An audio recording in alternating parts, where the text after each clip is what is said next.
Salut les enfants, j'ai écrit la vidéo, j'ai acheté un cahier, voilà, comme à l'école, parce que jusqu'à preuve du contraire, j'écris pas sur mes mains. Donc ça va me permettre de servir de pense-bête. Je voulais vous faire un update sur mon épicondylite. Alors elle est en forme, moi par contre, séquence émotion, j'en ai gros là. Maintenant, il faut nous écouter, parce que là, on en a gros. On en a gros.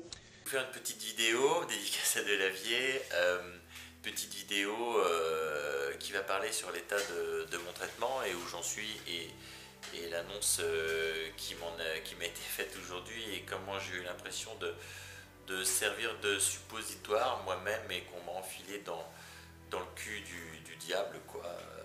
Lucifer, voilà, je viens de sodomiser. Enfin, je suis dans la merde là plutôt.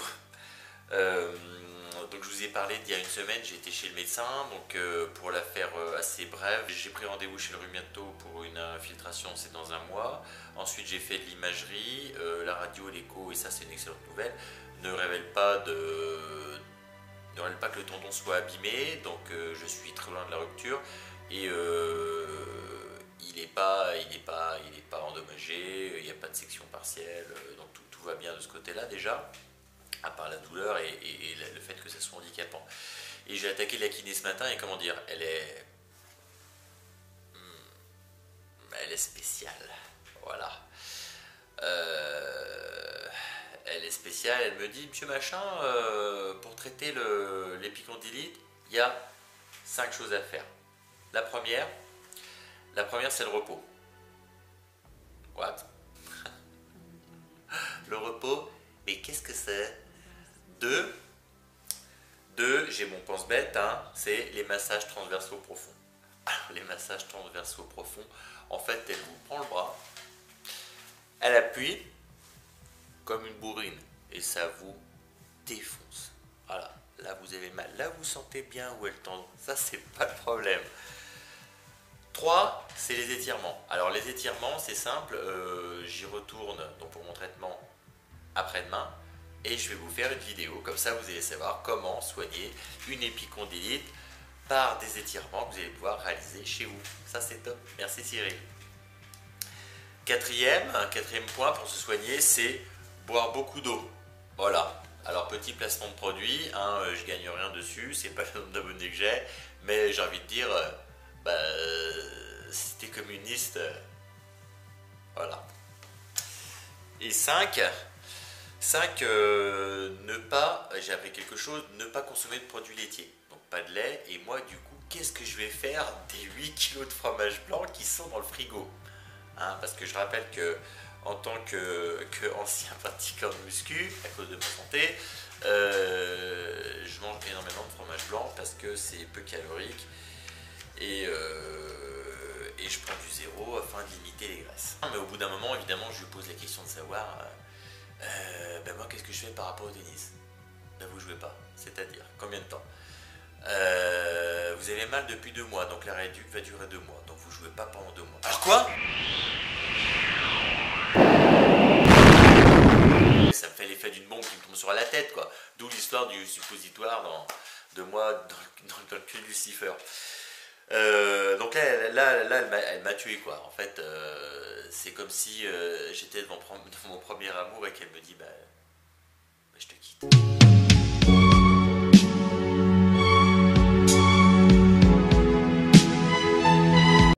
Donc depuis ce matin, je réfléchis. Alors qu'est-ce qui est important dans la vie? Est-ce que je continue de jouer comme un abruti et de me faire mal, quitte à me couper le tendon et puis derrière d'aller à l'opération et de pas jouer pendant 1 an? Donc là, je me pose même plus la question sur mon classement 2017 ni 2018 et je rejouerai dans 1 an.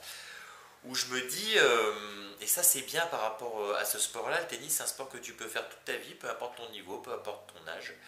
Je me dis, j'ai encore envie de jouer dans 20 ans. J'en aurai jamais que 60. Et je sais, je fais pas mes 40 ans.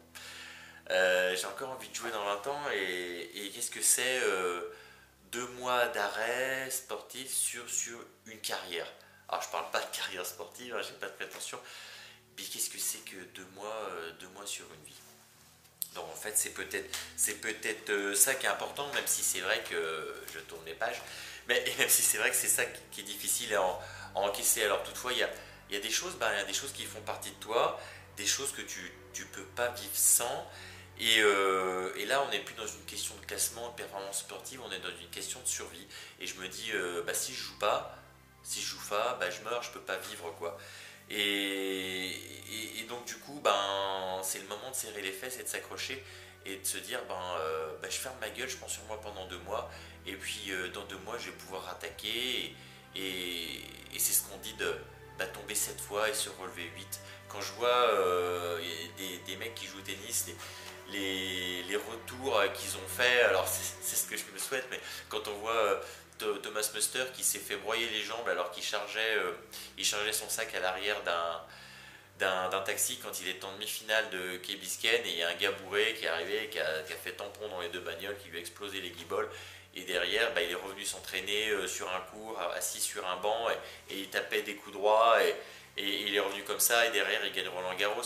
Paul-Henri Mathieu, c'est pareil, il a eu plusieurs opérations du genou, les chirurgiens ont dû lui casser l'os afin de le redresser, et derrière, pareil, il s'est réentraîné, il jouait aussi assis sur un banc, et il a fait une deuxième carrière comme ça à plus de 30 ans. Et aussi cette année, il y a Juan Martín del Potro qui vient de regagner 1000 places à l'ATP.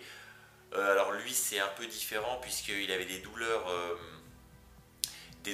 au poignet gauche, et ça l'empêchait de frapper des revers à 2 mains. Donc pour le coup, il a bien bossé son type de revers, et maintenant il est devenu ténu avec ça. Mais bon, il avait le bras dans le plâtre, et il pouvait pas jouer, il pouvait pas tenir la raquette quoi.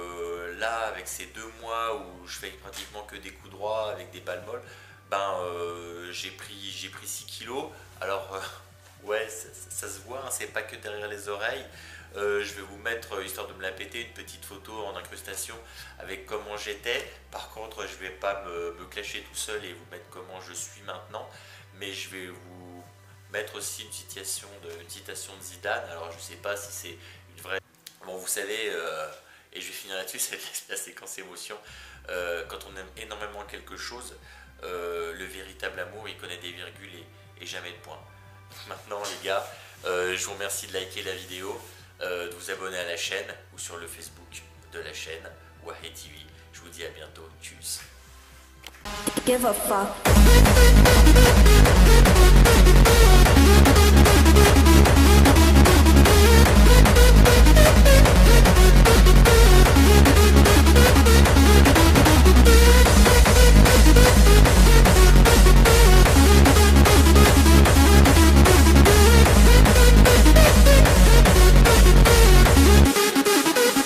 Confucius.